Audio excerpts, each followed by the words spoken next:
Hello नमस्ते माई कच्ची से कलम तक फैमिली। मैं हूँ रचना और आज है हमारी मैरिज एनिवर्सरी। 9 दिसंबर को हमने पूरे किए हैं पूरे 11 साल।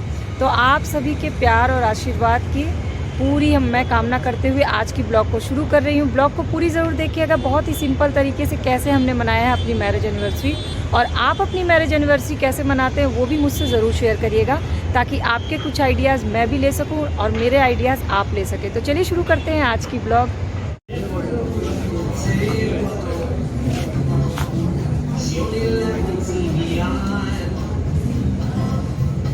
वो ग्रीन वाला साइज देखिए, उसमें क्या लिखा है।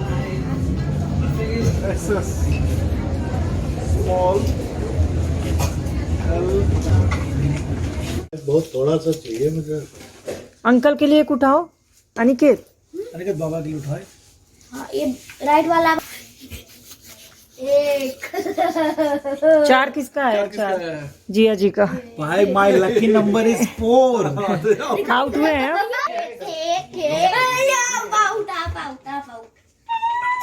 3 नंबर आउट। ओके, हम चलो नंबर बताएं। भले भले पीछे वाले लोग जरा हेलो हाय करो। बाबू देखो भाई रचना, ये है तुम्हारा आइकिया, देखा है तुमने? नहीं जिया जी हम नहीं है। बाबू हाय बोलो। और ये आइकिया का जो आइके का फोटो लीजिए, आइके का फोटो लीजिए। वर्ड ऐसे ही रहता। हेलो नमस्ते माई कच्ची से कलम तक फैमिली। कैसे हैं आप लोग? आशा करती हूँ आप बिल्कुल अच्छे होंगे और मेरे इस परिवार में आपका पूरा दिल से स्वागत है। तो आज की ब्लॉग में मैं आपसे शेयर कर रही हूँ किस तरह से मनाया हमने शादी की 11वीं सालगिरह। वैसे तो हर साल शादी की सालगिरह में हम ओल्ड एज होम जाते हैं और उन्हीं के लिए कपड़े कंबल ये सारी चीज़ें लेके जाते हैं, पर इस बार जर्नी में रहे तो हम वो नहीं कर पाए। तो हमने इस बार एक दूसरे को थोड़ी बहुत शॉपिंग करा ली, यानी कि कोई सरप्राइज गिफ्ट नहीं था। मैंने इनके लिए शॉपिंग कराई, इन्होंने मेरे लिए शॉपिंग कराई। हालांकि एक सीक्रेट बात बताऊं कि मैंने इनके लिए एक सरप्राइज गिफ्ट लेकर रखा था, जो आप इस ब्लॉग में देखेंगे, जो आपको बहुत पसंद आएगा। और अगर आपकी मैरिज एनिवर्सरी आने वाली है तो उसे ज़रूर लीजिएगा। तो सबसे पहले मेरी शॉपिंग शुरू हुई। हम गए मॉल, और मॉल में मैंने पूरा विजिट किया सारे कुर्ती के सेक्शन, और सबसे फेवरेट सेक्शन होता है मेरा दुपट्टे वाला सेक्शन, क्योंकि एक ही कुर्ती अगर आप अलग अलग तरह के दुपट्टे पे ओढ़ते तो हर बार उस कुर्ती का नया लुक आ जाता है। मैं ऐसा यही करती हूँ। तो मैंने एक सिंपल सोबर सी कुर्ती खरीदी, और दुपट्टे मुझे कुछ खास पसंद नहीं आया तो मैंने दुपट्टे बाद के लिए कर लिया कि कभी फिर ले लूँगी। और एक्चुअली में कुर्ती भी मुझे बहुत ज़्यादा कोई पसंद नहीं आ रही थी, मुझे सिंपल सोबर चीज़ें ज़्यादा पसंद आती हैं। तो बस एक कुर्ती पसंद आई और साथ में एक ईयररिंग्स ले लिया और मेरी शॉपिंग कंप्लीट हो गई। अब शॉपिंग की बारी थी इनकी, तो इनके लिए खरीदवाया मैंने ब्लेज़र, क्योंकि इनको ऑफिशियल जो होता है वो ब्लेज़र होता है और इन्हें ब्लेज़र का शौक भी बहुत है। तो ढेर सारे ब्लेज़र ट्राई करने के बाद इनको फाइनली एक ब्लेज़र पसंद आया और वो मेरी तरफ से इनके लिए गिफ्ट था। अभी तक इनको कोई भी अंदाज़ा नहीं था कि मैंने इनके लिए ऑलरेडी एक सरप्राइज़ गिफ्ट लेकर रखा है।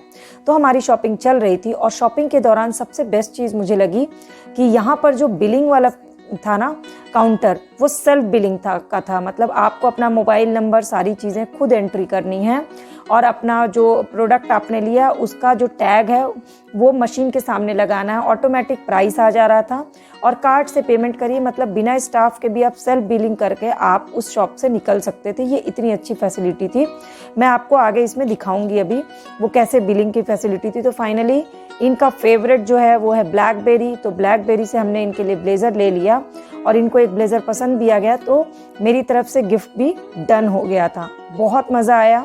और ये देखिए बिलिंग वाला काउंटर है, यहाँ पे मैंने अपना मोबाइल नंबर डाला, सारे प्रोडक्ट जो हमने लिए थे उसको इस मशीन के सामने उसका टैग लगाया, और ऑटोमेटिक उसके प्राइस रेट आते गए। नेक्स्ट दबाया और पेमेंट हो गया। फिर हमने सोचा कि क्यों ना अपने पुराने दिन को याद किया जाए, बजाय गाड़ी के हम चलो ऑटो राइड करते हैं। तो हमने एक ऑटो किया, हालांकि बहुत टाइम बाद हमने ऑटो किया, तो बहुत साल हो गए थे। और मुझे लगता है कि सभी के साथ ऐसा होता है कि वो चीज़ें एक बार घर में गाड़ी आ जाती है ना तो वो छूट जाती है। तो हम अपने पढ़ाई के टाइम को याद कर रहे थे, जिस समय हम ये कहते थे कि ऑटो जो है ना वो मेरी राष्ट्रीय सवारी है।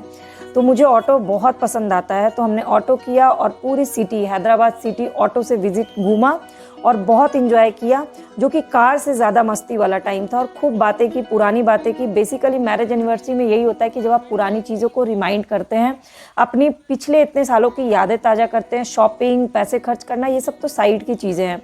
बेसिकली यही होता है कि एक दूसरे के साथ टाइम बिताइए, एक दूसरे के साथ पुरानी यादें शेयर करिए, यही सबसे यूनिक हो जाता है। लेकिन हमारी मैरिज एनिवर्सरी की सेलिब्रेशन यहीं पर नहीं रुकी। ये देखिए, ऑटो से हम जा रहे थे तो बगल में एक कार जा रही थी, उसमें बहुत प्यारा सा बच्चा बैठा हुआ था, उसने भी हमें बाय किया और फाइनली हैदराबाद सिटी का एक विजिट, आधा अधूरा सिटी विजिट करके हम घर पहुँचे।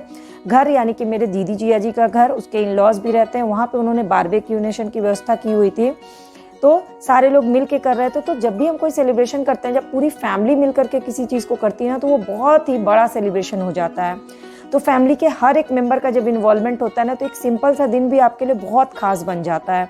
तो मेरे लिए मैरिज एनिवर्सरी बहुत ही खास हुई, जो कि हर साल हम और लोगों को के पास साथ मनाते थे, ओल्ड एज होम जाते थे या अनाथ आश्रम जाते थे, उसका भी एक अलग मज़ा था और इस साल फैमिली के साथ मनाने का भी अलग ही मज़ा था। तो बारबेक्यू नेशन की पूरी तैयारी हो गई थी, ग्रिल्ड चिकन बन रहा था और भी बहुत सारे आइटम्स बने थे। मेरी दीदी, जिया जी, उसके इन लॉज, उसके बच्चे, सारे लोग ने मिल करके पूरी तैयारी की थी। तो ये बहुत ही खास मैरिज एनिवर्सरी था। लेकिन फिर मैं कहूँगी कि हमारा सेलिब्रेशन यहीं पर नहीं रुका।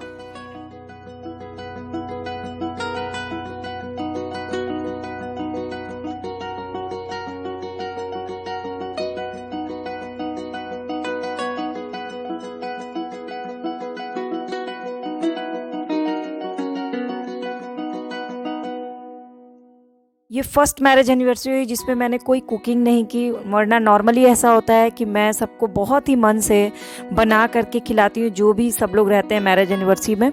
पर इस बार मुझे मौका मिला कि सब लोगों ने बनाया था और मैंने खूब इंजॉय करके खाया। बस ये थोड़ा बहुत एक आध मिनट का हेल्प कर दिया था और एक्चुअली में ये करने में ना बहुत मज़ा आता है, खासकर जब मौसम थोड़ा ठंडा हो ना, तो ये जो कोयला जलता है इसकी हीट बहुत अच्छी लगती है। तो बस ये एक राउंड थोड़ा सा मेहनत किया था, बाकी तो सारा काम दीदी, जिया जी, उसके इन लॉज सब ने मिल करके किया था। फिर हमने साथ में खाना खाया, साथ में कुछ गेम्स खेले, क्योंकि आप पार्टी तभी इंजॉय कर पाते हैं ना जब आपके बच्चे भी इंजॉय करें। सिर्फ बड़ों के हिसाब से अगर हम कोई भी गैदरिंग करते हैं तो बच्चे बहुत बोर हो जाते हैं और फिर हम लोग बच्चों को ही दोष देते हैं कि बच्चे सिर्फ टीवी या मोबाइल देखते हैं। तो मैं जब भी कुछ ऐसा करती हूँ उसमें 2-3 ऐसे गेम्स रख लेती हूँ जिसमें बच्चे भी खेलें, हम लोग के साथ खेलें, हर एज ग्रुप के लोग का इन्वॉल्वमेंट एक साथ हो।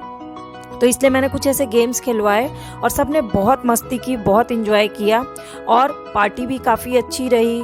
कुछ पुरानी बातें हमने एक दूसरे से शेयर की, यादें ताज़ा की। तो ओवरऑल हमारी पार्टी जो है ना अभी नहीं रुकी थी, अभी हमारी पार्टी के बहुत सारी चीज़। फिर ये था सरप्राइज़ गिफ्ट मेरे हस्बैंड के लिए और वाकई में उनको सरप्राइज़ लग गया। उन्हें लगा कि हम लोगों ने एक दूसरे को शॉपिंग करा दी तो हमारा गिफ्ट वाला जो प्रोटोकॉल है वो पूरा हो गया। बट मैं ऑलरेडी पहले से ही ऑनलाइन ऑर्डर करके पैक करके ले गई थी और जब इन्होंने उसको खोला मैं उस रिएक्शन को रिकॉर्ड नहीं कर पाई। वाकई में इनको बहुत ज़्यादा खुशी हुई क्योंकि ये सच में बहुत ही यूनिक गिफ्ट था और मुझसे लगातार सवाल पूछ रहे थे, ये कब बनवा लिया, ये कैसे बनवाया, ये बहुत ही सुंदर लग रहा है, आइडिया कैसे आ गया, मतलब बहुत ही खुश थे। देखिए मैं आपको दिखाती हूँ, ये गिफ्ट है इनका। अभी लेटेस्ट ये हुआ है कि हमारी नेम प्लेट जो होगी घर के बाहर उसमें हम तीनों का नाम होगा। नॉर्मली क्या होता है, इनका नाम और इनकी पोस्ट होती है नेम प्लेट पर इस बार इन्होंने कहा तो मैंने सोचा कि चलो इस मैरिज एनिवर्सरी यही गिफ्ट बनवाते हैं। तो अमेज़ॉन से मैंने ऑनलाइन ऑर्डर करके डिज़ाइन करवा के ये नेम प्लेट बनवाया जिसमें हम तीनों का नाम लिखा हुआ था। फिर बारी आई केक कटिंग की जो कि बिल्कुल कंपल्सरी था। तो हैप्पी एनिवर्सरी का केक कटा, सबने गाने गाए। हालांकि मुझे ये समझ में आया कि एनिवर्सरी पे गाना गाने के लिए कोई गीत होता ही नहीं है, सब ऐवे हैप्पी एनिवर्सरी करते हैं, जबकि बर्थडे में तो हमारे पास ढेर सारे गाने होते हैं। और जब बच्चे घर में भरे होते हैं ना तो गाने वाने की इच्छा होती ही नहीं, क्योंकि बच्चे इतना शोरगुल करते हैं कि उसी में फुल एंटरटेनमेंट हो जाता है। तो ये मेरी दीदी की बेटी है, बहुत ही ज़्यादा कहते हैं ना घर में पॉजिटिव माहौल बना रहता है इसकी वजह से, सब फुल्ली इंटरटेन रहते हैं इसकी वजह से। और इसके बिना केक कटिंग तो हो ही नहीं सकती। तो केक कटिंग की और इसको केक बहुत पसंद है एज़ यूजुअल। जो बच्चों को सभी बच्चों को केक बहुत पसंद होता है। थोड़ा बहुत फ़ोटो सेशन हुआ और फिर बारी आई बच्चों को इंटरटेन करने की, क्योंकि वो जो गेम्स थे वो तो बैठ करके खेलने वाले, बच्चों को जब तक कुछ फिजिकल गेम ना खिलाया जाए बच्चों को फुल्ली इंटरटेनमेंट होता नहीं है। तो हम सभी निकल गए जंप जोन। हैदराबाद में एक जगह है जंप जोन जो बच्चों के लिए बनाई गई है और बच्चों के लिए बहुत सारी चीज़ें वहाँ पर बनाई गई हैं। बच्चे बहुत इंजॉय करते हैं, मैं आपको अभी आगे की ब्लॉग में वो दिखाऊंगी। और मेरे ख्याल से ना वीक में अपने बच्चों को ऐसी जगहों पे ज़रूर ले जाना चाहिए, जैसे फन जोन होता है, जंप जोन होता है। इससे क्या होता है ना, बच्चे फिजिकली बहुत ज़्यादा उछल कूद करते हैं, फिजिकली भी बहुत स्ट्रांग होते हैं, मेंटली भी उनको बहुत अच्छा लगता है और इंजॉय करने से उनकी पॉजिटिविटी बढ़ती है, पॉजिटिव हार्मोन्स बनते हैं और वो ज़्यादा हेल्दी रहते हैं। तो ओवरऑल हर एस्पेक्ट से ऐसी जगह जो होती है ना वो बेस्ट होती है। तो इसमें क्या था ना कि बच्चों के खेलने के लिए तरह तरह की चीज़ों के अरेंजमेंट थे, उछल हर एज ग्रुप के बच्चों के लिए। दूसरा, पेरेंट्स या गार्जियन टेंशन फ्री होकर बैठ सकते थे क्योंकि यहाँ गिरने उड़ने की कोई भी वो नहीं था कि बच्चों को चोट लगे, इसलिए कोई टेंशन नहीं था। और तीसरा कि यहाँ पे आप 1 घंटे तक बच्चों को एक बार पेमेंट करना होता है, फुल 1 घंटे बच्चे इंजॉय करते हैं। तो हम 1 घंटे के लिए गए थे, तीनों बच्चों ने खूब इंजॉय किया, स्लाइड किया, जंपिंग किया, बहुत सारे गेम्स थे। और एक सही बात बताऊँ, मुझे भी यहाँ बहुत मज़ा आ रहा था क्योंकि हमने अपने बचपन में ये सारी चीज़ें देखी ही नहीं हैं, तो हमें भी ये सब चीज़ें नई है हमारे लिए भी एक्सप्लोर करना। तो कुछ चीज़ें हमने भी ट्राई की, मैंने तो एक गेम भी पूरा खेला, बहुत अच्छा लगा। अब स्लाइड वाइड तो हम कर ही नहीं सकते थे, तो पजल्स बनाना और कुछ गेम खेलना वही हमने किया। मैं आपको दिखाती हूँ आगे के ब्लॉग में। आप किस सिटी में रहते हैं, क्या आपकी सिटी में ऐसा कोई है जगह जो बच्चों के एंटरटेनमेंट के लिए बना हो, तो मुझे ज़रूर बताइएगा क्योंकि ऐसे ना आइडियाज़ मिलता है एक दूसरे से। तो हमारी सिटी में, जैसे पुरानी सिटी में हम रतलाम में रहते थे, वहाँ पे फन जोन था, बिलासपुर में भी ऐसे ही मॉल में होता था। हर जगह आजकल ये कंपलसरी हो गया कि बच्चों के लिए जगह बनाई जाती है। तो जब भी आप भी अपने घर में कोई सेलिब्रेशन करें ना, अगर आपकी एनिवर्सरी है तो सिर्फ अपने में ही सेलिब्रेट ना करें, बच्चों को इन्वॉल्व करके करें, ताकि बच्चे भी बड़े होकर उन यादों को याद कर सकें कि हमने अपने मम्मा पापा की मैरिज एनिवर्सरी में ये चीज़ें की। ये देखिए वो गेम है जो मैंने टाइम पास के लिए खेला, मुझे बड़ा मज़ा आ रहा था। तो हम अपने बच्चों के साथ हम भी बच्चे बन जाते हैं ना, तो हमारे लिए भी बड़ा अच्छा होता है। तो ये ज़रूर ट्राई करना चाहिए, बच्चों के साथ बच्चा बनना। ज़रूरी नहीं कि आपकी शादी को 11 साल हो गए हैं तो आप अब बड़े हो गए हैं तो आप बच्चे नहीं बन सकते हैं। कभी कभी ये चीज़ें ज़रूर ट्राई करनी चाहिए।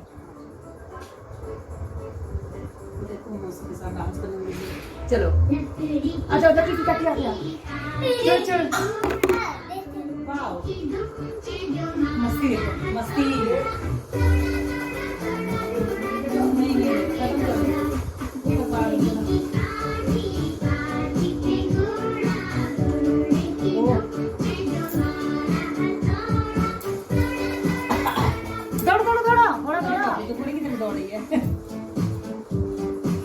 चलो घोड़ा सब्जी मंडी जाएगा, जल्दी आओ, इधर आओ। आलू वो एक्टिंग घोड़ा पहुंचा चौक में चलाई कैसे जो बनाई तक तक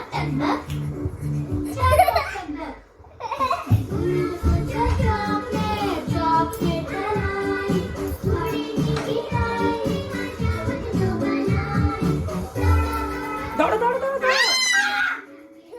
दौड़ो दौड़ो घोड़ा दौड़ो। मेरा कैमरा बेटा अभी वीडियो में चलो चलो चलो आओ, उस पे करेंगे। घोड़ा पहुंचा चौक पे, जल्दी बैठो, चलो बैठो, सब लोग करना है एक जैसे। देखो इधर आना है ना, अब चौक पे पहुंचने वाला है। मौसी की तरफ बर्फ बर्फ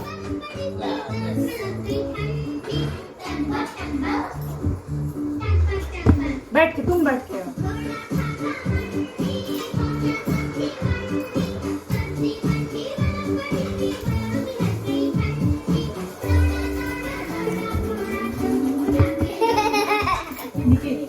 ये डोर क्लोज कर दो, मेरा वो क्लचर दे दो बेटा, जाके रहता है।